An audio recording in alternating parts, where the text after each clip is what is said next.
La gente fuma le sigarette, ma è meglio leccare le tette invece che fumare la dipendenza. Tu abbi un po' di pazienza, voglio il distributore automatico di tette, sarebbe più pratico, la gente lo mette meno statico. Yo, non conventa le tessera perché non serve essere maggiorenne, visto che quando sei un po' pante le lecchi entrambe. Non so se la gente sa, inizi dalle tette poi finisci sotto le gambe della siesta. Mi sa che non ti sta tanto, te lo dico nel canto, la gente vuole un po' di capezzoli ed è per questo che anche in TV ci sono le sugrette con grosse tette sempre troppo perfette.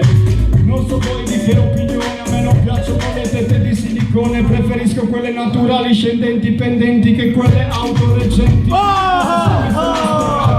Preferisco la donna naturale, quella che quando va al mare i capezzoli li puoi leccare, sanno di sale. Basta cazzate, invece se le tette hanno le tette rifatte, quando vado con l'aereo scoppiano un po'. Io ti consiglio di averle normali, perché tanto devi apprezzarti. Sei così sexy quando sei sicura che allo specchio puoi guardarti.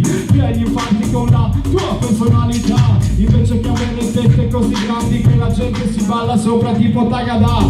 Già hai presente le tipe con le tette troppo sproporzionate? È una questione di pelle, ma sembrano due palle di pallet. Tu lascia stare, la gente vuole palla e piccone, è l'argomento più gettonato. Ti faccio una buca in mezzo al prato, mi confondo per il tuo alano. Tu dici è strano, che cazzo ci facciamo? Facciamo la buca e poi col carburo la scoppiamo.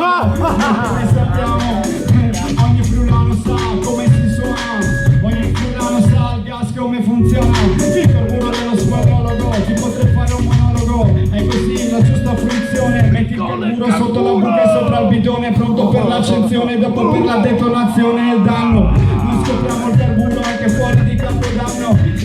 Ma la gente fuma merit, è meglio che ti fumi con la gancia lo spliff. Lascia stare la sigaretta, c'ha troppe sostanze nocive. Legalizza la canapa che tutte le persone che la fumano sono ancora vive.